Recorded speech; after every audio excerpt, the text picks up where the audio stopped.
kayak yang dicari itu bukan orang yang asal pinter doang mas. Soalnya kadang apa ya, banyak juga yang sebenarnya kayak, wah ini kok kayak CV-nya keren mentereng banget kayak IP-nya tinggi tapi belum dapet LPDP gitu kan.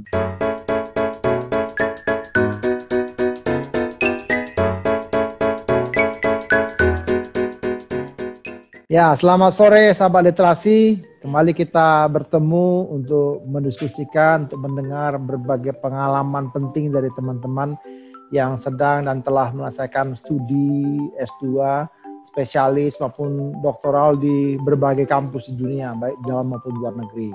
Kali ini kita akan coba ngobrol dengan Mas Ade Setiawan, MSc. Ya, ini beliau juga seorang yang sudah menyelesaikan studi, namanya itu kemarin beliau sempat dapat beasiswa dari salah satu lembaga di Indonesia, nanti tanya ke beliau. Baru selesai dan syukur karena ini menjadi satu hal yang baik, kita akan dapat pembelajaran yang penting dari beliau. Ya, kita sapa ya, selamat sore Mas Ade, apa kabar? Selamat sore ya, baik-baik. Nah, menarik ini masih muda ya. Biasanya ini teman-teman milenial gitu ya.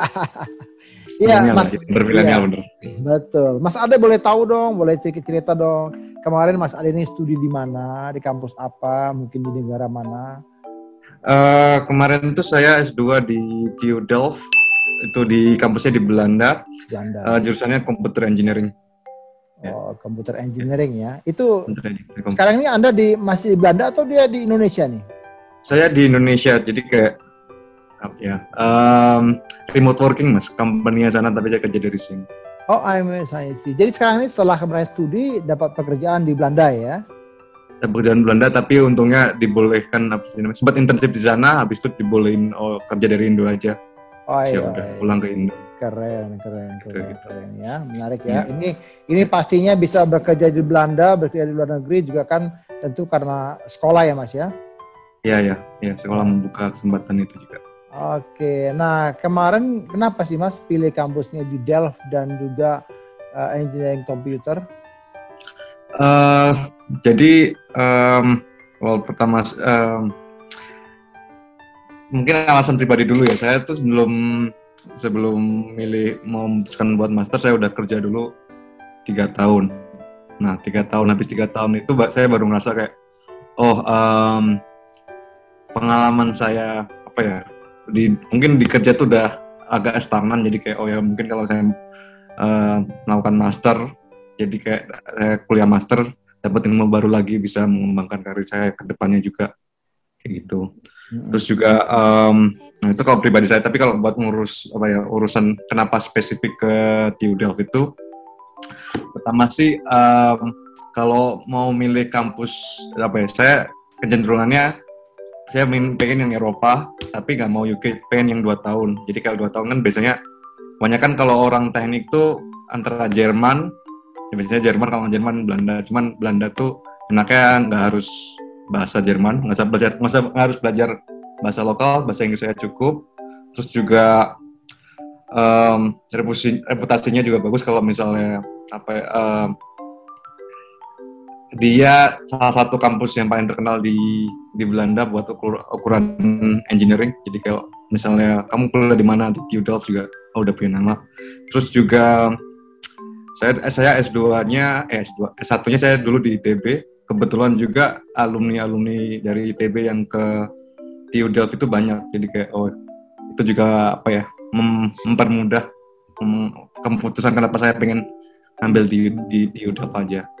Jadi bentuk arisan ITB lagi lah gitu di Delft gitu ya?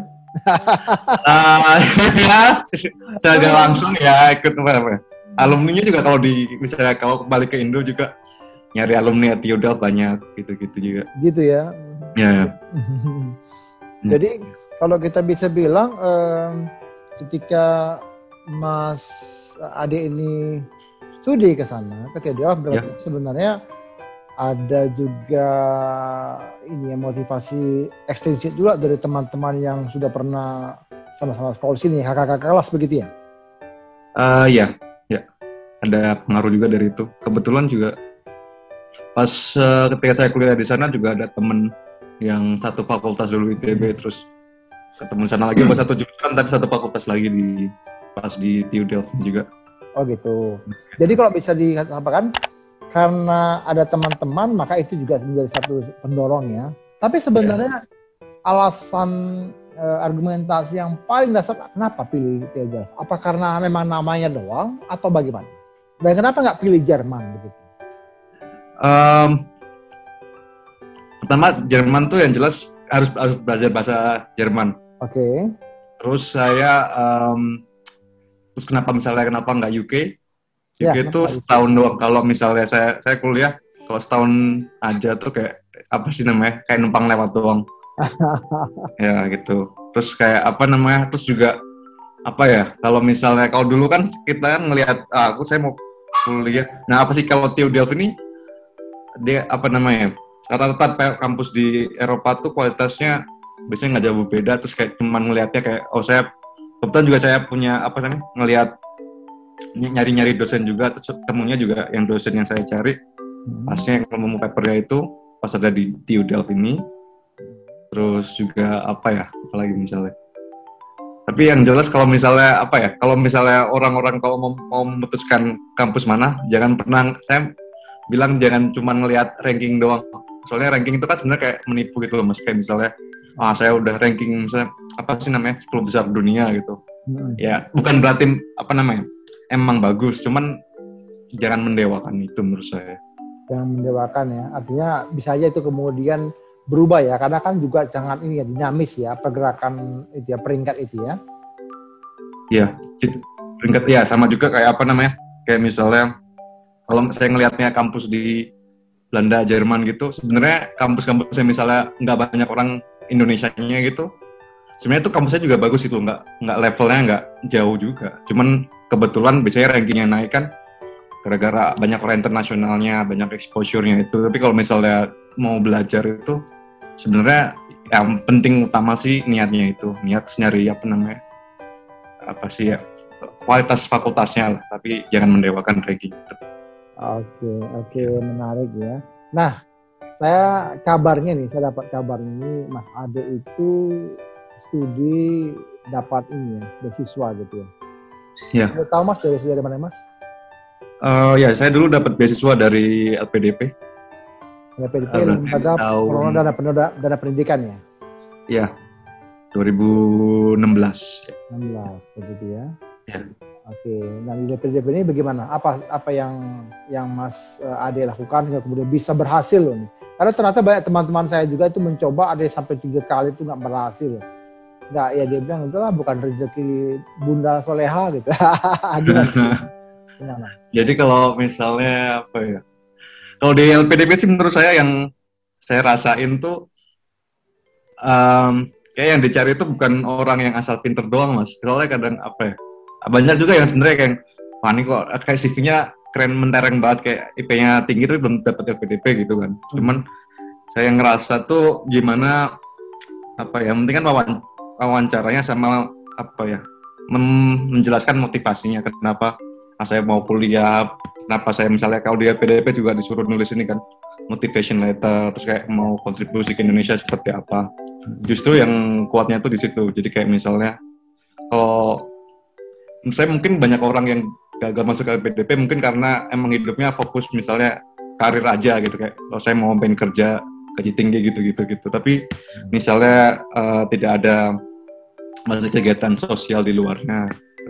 Nah, itu yang mungkin apa ya? Menurut saya yang saya mungkin lebih menang dibandingkan teman-teman saya misalnya nggak dapat. Salah satunya itu. Gitu. Nah, ini menarik nih. Tadi kan Mas Ade bilang salah satu dalam motivation letter yang disampaikan ketika mencoba peruntungan ya di LPDP, Anda tadi sebutkan Anda akan kembali ke Indonesia. Nah, sekarang kan Mas Ade ini kerja di Belanda nih. Itu piye, Mas? Gimana ya, Mas? Saya kan memang kantornya di Belanda nih, tapi kan saya domisilinya di Indonesia. Menurut saya itu kayak sebenarnya nggak jauh beda misalnya saya kerja di mana ya, MNC International Company yang di Jakarta gitu, misalnya apa Chevron atau apa gitu toh jatuhnya endingnya ke apa namanya ke dunia lari ke luar negeri gitu kan.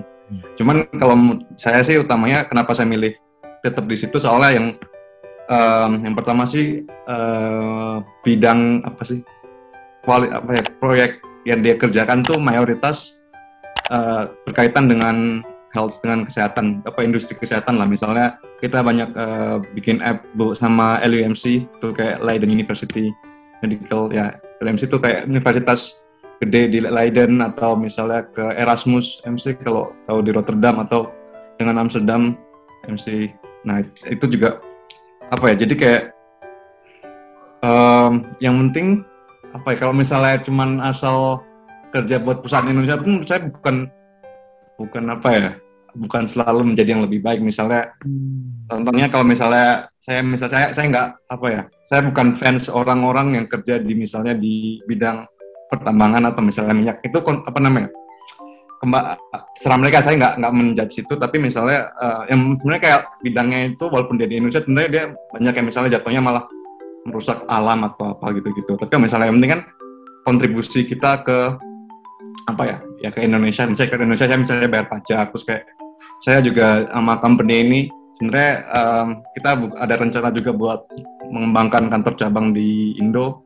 Cuman ya gara-gara corona jadi kayak ditunda dulu kayak gitu. Cuman kita punya chance itu juga. Artinya bisa mungkin kita simpulkan begini, Mas Ade melihat bahwa ya Anda tetap bekerja untuk perusahaan Belanda, tapi Anda tetap di Indonesia, itu sebenarnya juga menaikkan gengsinya Indonesia begitu ya, bahwa ada putra Indonesia yang kemudian bisa tanda petik nih ya berkelas juga nih, bisa bekerja di perusahaan Belanda. Begitu kira-kira Mas ya? Iya. Ya kan, sama juga ya.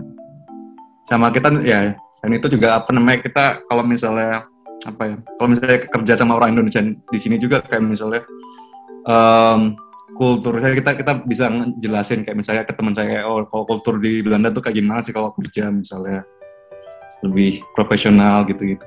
Ya, jadi sahabat literasi, kita dengar tadi Mas Ade begitu beliau ini tertarik dengan dunia teknik begitu. Nah, beliau kemudian terlibat aktifnya bekerja dengan perusahaan Belanda, tapi beliau tetap di Indonesia. Ini kan satu hal yang membanggakan juga, bahwa ada orang Indonesia yang memang punya kelas ya, di kelas internasional.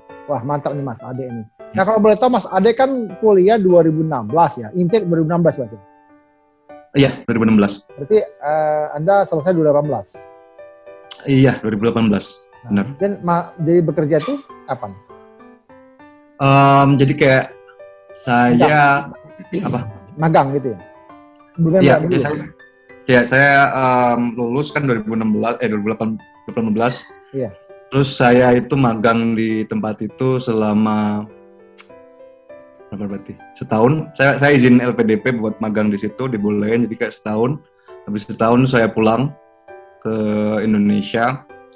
Ya udah dari situ udah mayoritas saya di Indonesia, tapi walaupun kalau misalnya saya perlu kerjaan ya company-nya saya ke sana gitu misalnya. Jadi kayak biasanya ya karena corona mungkin lebih jarang, tapi kalau misalnya diperlukan saya ke sana gitu. Oh gitu, masih mobile juga ya? Masih mobile, ya. Oke, menarik nih Mas, karena memang itu hal yang memang kita akhirnya sekali lagi itu membanggakan juga buat negara kita, bahwa ada orang-orang seperti Anda begitu. Nah, Mas Ade sendiri waktu risetnya nih Mas, riset master itu apa sih Mas? Riset master saya, tesis. Iya, master saya. Oh ya, tesis saya tuh bikin soal, jadi kayak ada agak teknikal nih. Jadi kayak misalnya kalau di bidang elektro tuh ada komponen namanya SRAM. SRAM tuh kayak kayak sebuah memori yang sebenarnya kayak kalau misalnya company ini dibikin tiap bikin SRAM itu jatuhnya tuh dia selalu unik. Nah, si tesis saya ini gimana kita membuat si SRAM itu yang sebenarnya unik itu, cari kita cari apa sih bentukan si uniknya itu, terus kita bikin itu sebagai sebuah kayak fingerprintnya si komponen. Jadi kayak misalnya kayak misalnya sekarang Mas mau masuk ke pakai kepintuan, misalnya kadang-kadang udah ada pakai RFID atau pakai NFC gitu kan. Sebenarnya itu kan bisa diduplikasi. Kalau RFID gampang banget, kalau NFC mungkin lebih susah, tapi tetap aja itu sebenarnya masih bisa. Nah, kalau pakai si SRAM ini ya kita bikin yang kayak gitu yang sebenarnya apa namanya, yang unik dan tidak bisa diduplikasi lah. Oke. Karena ada itu, karena emang unik ketika memproduksinya. Nah itu kira-kira bisa diterapkan nggak di Indonesia? Dan dalam hal apa yang bisa diterapkan? Sebenarnya bisa Mas, cuman jatuhnya apa ya? Kalau yang ini jadi belum ada, masih apa ya? Masih bentuknya riset sih, tapi belum apa namanya? Belum applied ya? Belum applied banget sebenarnya pas di situ. Tapi kemungkinannya itu bisa. Terus kayak contohnya apa ya? Kalau misalnya sekarang di debit card kan ada apa sih? ATM kan ada chipnya itu kan. Iya. Gampangnya si chipnya itu kita ubah komponennya pakai si komponen CS/RAM itu. Cuman ya itu susah, kayak apa sih namanya? Ya, buat mencapai si apa sih namanya? Ini bisa diproduksi massal itu si komponen ini, buat aplikasi itu masih perlu riset sampai sekarang, belum beneran masif aplikasinya. Seperti itu. Oke, menarik ya. Jadi memang sangat diperlukan ya untuk bisa paling tidak memberikan terobosan ya, sesuatu mungkin katakanlah benda yang tidak bisa dipublikasi begitu ya. So ya, ini kan penting ya. Sekarang banyak sekali loh Mas, bahkan di belahan dunia ini tuh banyak orang-orang sangat kreatif Mas. Apa aja bisa diduplikasi Mas. Oh ya, benar. Bukan hanya pacar yang bisa diduplikasi Mas. Bahkan sampai chip-chip untuk sesuatu yang sangat spesifik pun bisa diduplikasi ya. Jadi ya saya harapkan Anda bisa segera menerjemahkan ke dalam ini ya, ke dalam proyek di Indonesia mungkin begitu. Oke Mas, berarti ketika studi 2 tahun itu tentu saja kan sebagai seorang mahasiswa saat itu Mas Ade pasti mengalami dong suka dukanya. Boleh cerita? Apa ya? Mungkin dukanya dulu kali ya. Silakan. Dukanya dulu lah. Kalau saya ngerasa sih kuliah di TU Delft tuh pressure-nya apa ya, besar banget, kayak sama juga kalau sebagai perbandingan tuh satu apa sih koran atau artikel gitu bilang kalau di TU tuh misalnya di TU Delft lebih dari 50% tuh sempat ada masa depresi soalnya kuliahnya emang apa sih tekanannya tinggi banget kayak gitu kan. Sorry Mas, sebentar. Lebih tinggi mana daripada di ITB Mas? Oh, tinggian ini Mas. Menurut saya ITB susah, tapi TU Delft tuh lebih susah lagi. Oke. Tampangnya apa ya? Tampang masuk susah keluar. Gitu ya? Tampang juga, cuman kayak misalnya masuk oke lah, nggak ribet-ribet banget. Susahnya yang setengah mati Mas biasanya. Oke, keluarnya susah ya. Oke. Nah karena itu juga kayak apa namanya, yang bikin stres tuh kalau ngeliat apa sih namanya angkatan atas tuh udah banyak yang apa namanya, yang orang telat tuh banyak Mas. Kayak sebulan, 2 bulan, 3 bulan, bahkan ada yang sampai setahun lebih, 2 tahun. Nah itu yang bikin juga saya, wah ini kalau misalnya saya telat, saya mikir kan saya nggak punya duit nih buat bayar lagi. Jadi jatuhnya saya tahun pertama tuh beneran kayak ngeforsir buat apa sih, emang apa ya, saya ngambil ICTS-nya lebih banyak dibandingkan recommended-nya. Terus kayak karena itu juga saya jarang apa sih ya, sekali-sekali masih bisa nongkrong sih, tapi kayak beneran hampir tiap hari saya ke perpus belajar gitu-gitu, begadang sampai malam. Terus kayak, tapi apa ya, enaknya juga pas di situ juga banyak teman-teman Indonesia, teman LPDP juga sependeritaan. Jadi kayak walaupun malam pun kayak misalnya kita mau apa, jam 8, jam 9 pas kampusnya mau tutup itu masih ada ya orang Indo kayak gini. Jadi kayak apa sih, walaupun susah masih ketemu orang. Terus juga nah beratnya itu, tapi ya senangnya sih pas di sana apa ya, paling utama sih saya yang yang kagum banget tuh ya pas pertama kali nyampe ke ke Schiphol, ke bandaranya tuh pas keluar terus kayak wah akhirnya saya ke Belanda. Soalnya kayak apa sih, kayak kalau teman-teman kayak pasti banyak, kalau saya dulu tuh supaya saya semangat ngurus beasiswa, ngurus daftar gitu, saya bikin wallpaper laptop saya kuliah di Belanda. Jadi kayak itu benar kayak mimpi lah, kayak misalnya banyak sih, kayak saya yakin banyak yang dari teman kecil kayak aku pengen S1 di mana, S2 di mana, kuliah master di luar gitu kan. Nah itu kayak pas sampai itu kayak wah akhirnya nyampe di situ. Terus kayak akhirnya bisa ke sana. Terus juga pas di kuliah itu ketemu teman-teman baru, ketemu teman orang Indonesia, ketemu teman luar juga, terus kita ketemu budaya baru kan. Terus yang seru juga di sana saya juga ketemu teman sama anak-anak PPI Delft. Kita juga ikut turnamen basket, turnamen antar PPI, itu juga seru. Jadi kalau ya buat nanti kalau misalnya teman-teman yang kuliah keluar ya, jangan lupa ya, walaupun tetap aktif, tetap kenal sama teman-teman yang dari luar, tapi juga dijaga juga teman-teman yang dari PPI itu. Soalnya kan ya lebih spesial lah, teman yang sama-sama dari jauh, sama-sama penderitaan. Iya. Nah, itu menarik ya. Oke, ada lagi mungkin suka dukanya? Udah itu aja sih Mas. Ya paling sama puncaknya sih, jelas puncaknya pas ketika lulus ya. Pas lulus tuh beneran kayak beban tuh udah lepas. Saya bener-bener kayak. Sempat bikin selebrasi nggak setelah lulus? Kan waktu itu kan belum COVID toh. Belum. Bikin selebrasi nggak sama teman-teman se-Indo PPI? Saya sih jatuhnya kayak selebrasinya ada sih Mas, cuman sebenarnya nggak gede-gede banget sama teman-teman dekat saya juga. Soalnya sebenarnya saya lulusnya lumayan cepat. Jadi kayak pas saya lulus masih banyak orang-orang yang belum lulus. Jadi sebenarnya selebrasi oke, tapi jangan berlebihan. Soalnya pas itu juga saya yakin banyak yang stres lah pas masa-masa itu. Ntar mereka pikir ini ngenyek nih gitu ya. Dia foto bareng gitu-gitu. Oke, menarik. Nah, ini Mas Ade Setiawan. Ini saya dari dulu tuh Mas, agak bingung loh Mas. Nah, jenengan itu sebenarnya aslinya mana sih? Daerah-daerah dari Bali atau bagaimana nih? Kok namanya Ade Setiawan? Atau ada urusan sama Ade Rain? Nggak, saya sebenarnya saya asli Jogja, cuman saya udah lama nggak di Jogja.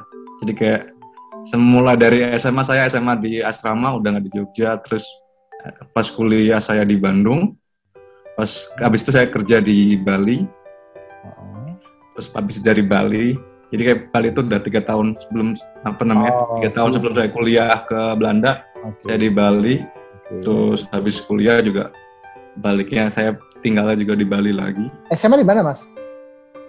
SMA di Tanus Mas, Taruna Nusantara. Oh, Taruna Nusantara ya. Kenapa nggak pilih Angkatan Darat atau Akpol kemarin?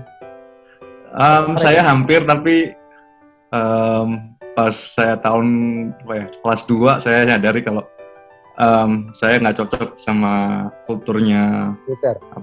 Kulturnya militer lah. Kebetulan juga sebenarnya bapak saya sama abang saya udah dulunya polisi, jadi kayak udahlah cukup itu aja. Cukup ya. Jadi sekarang perlu peneliti lah ya, bidang teknik ya. Ya benar. Cakep. Ya Mas Ade, ini kita mau mendorong nih, mencoba menginspirasi kepada sahabat literasi. Nah, kalau boleh minta pendapat dari Mas Ade, apa pesan Anda nih kepada teman-teman sahabat literasi supaya mereka yang ingin meniru langkah-langkahnya Mas Ade, lalu kira-kira ketika masuk ke LPDP itu bagaimana strateginya Mas? Monggo Mas. Saran utama saya sih kalau buat biar tetap semangat ngejar beasiswa itu, pertama sih cari temen yang emang sama-sama nyari beasiswa. Soalnya kalau sendiri tuh emang bebannya capek gitu, nggak ada yang di-share gitu. Kalau misalnya ada teman satu aja minimal, itu kayak kita saling sharing informasi gitu. Terus juga misalnya nyari les bahasa Inggris kayak gitu misalnya. Kita bisa saling belajar lah. Terus juga kalau misalnya mau daftar LPDP, fokus di nyari nulis si motivation letternya itu. Sama sih kalau buat saya sih, tips saya dulu nulisnya kontribusi ke depan ke Indonesia itu carilah sesuatu yang konkret. Misalnya kalau misalnya saya di bidang IT, saya bikin sesuatu buat Indonesia di bidang IT. Udah ada targetnya, terus juga dari targetnya itu tariklah alasan. Nah, alasannya itu jadi kenapa kamu atau saya dulu saya perlu S2 ini. Jadi ada bentuk konkretnya lah Mas. Nah terus sama ini kali ya. Kalau misalnya udah kerja di sana, udah kuliah di sana, apa sih? Ya, yang penting rajin aja sih, rajin terus selalu efisien waktunya. Soalnya takutnya biasanya orang-orang juga begitu ke sana langsung loss atau apa. Gitu. Tapi Anda ketika kemarin di Delft itu kan sempat jalan-jalan dong, sempat refreshing juga dong? Iya. Atau hanya di meja belajar dari kamar? Jadi kayak saya jalan-jalan paling lama saya tuh pas break antara tahun pertama sama tahun kedua. Jadi pas tahun pertama itu saya emang jarang hampir nggak pernah jalan-jalan di tahun pertama, kayak malah jarang banget deh. Terus tapi kalau pas break itu kan saya punya waktu 2-3 bulan summer break. Nah kalau orang-orang kalau yang mau ngirit pas disitulah jalan-jalannya, soalnya tinggal naik bis kemana. Terus saya dulu camping. Jadi camping itu kan kalau camping misalnya di tinggi kan buat camping, jadi nggak usah bayar, tinggal bawa tenda gitu mas. Jadi itu ngirit. Jadi ya itu apa sih namanya? Kalau emang yang buat orang yang seneng hiking, summer break tuh pas banget. Di Eropa tuh ini cocok. Gitu ya. Wow, menarik. Jadi sahabat literasi, kita dengarkan tadi dari Mas Ade Setiawan bahwa meskipun kita sedang menempuh studi S2, bahkan ada yang spesialis, bahkan yang doktoral, yang disebutkan itu sebagai studi yang berdarah-darah gitu ya. Apalagi kalau keluar negeri ya, kita harus juga menyesuaikan diri dengan bahasa, kultur, belum lagi demand dari studi kita. Tapi bukan berarti kita tidak bisa menikmati hidup gitu ya. Kita perlu mengatur, memanage waktu kita supaya hal-hal yang indah itu ya memang kita nikmati begitu ya. Jadi artinya tetap waras ya, meskipun dengan enjoy tetap waras gitu ya. Ya, dan memang realistis mengerjakan tanggung jawab studi, tapi juga harus tetap waras, jangan sampai stres begitu mas ya. Iya. Sama ini kali mas. Gimana? Sama tambahan dikit, kalau orang sama apa sih? Kalau misalnya kuliah di dalam negeri jangan minder sama kuliah yang di luar negeri. Oke. Soalnya kualitasnya itu sama-sama pinter gitu. Cuman menang ini doang aja, menang tempatnya aja. Jadi jangan minder lah kalau ketemu orang pendidikannya lebih tinggi itu apa. Yakin aja kalau misalnya walaupun saya kuliah di dalam negeri gitu, saya tetap pinter juga. Oke. Jangan fokus gitu. Oke. Karena sama-sama ini mas ya, sama-sama harus berkotak dengan tanggung jawab studi ya. Iya benar. Cuman sama-sama tempatnya aja yang beda gitu ya, dengan mata uangnya beda ya. Benar. Oke, iya terima kasih Mas Ade untuk pembelajarannya pada sore ini. Jadi sahabat literasi, kami dorong Anda yang punya pertanyaan, monggo Anda lihat yang di layar ini, nanti bisa mengirimkan pesan Anda ke IG, FB, Twitter maupun TikTok kami di sini, silakan juga. Lalu kami juga berharap Anda bisa men-subscribe podcast ini supaya bisa kita terus sharing dan bisa klik share juga informasi ini supaya makin banyak orang bisa dapatkan manfaat dari acara-acara kita. Terima kasih Mas Ade, salam sehat, salam semangat ya. Jadi ya, saya Raja Nabi Tulu pamit undur.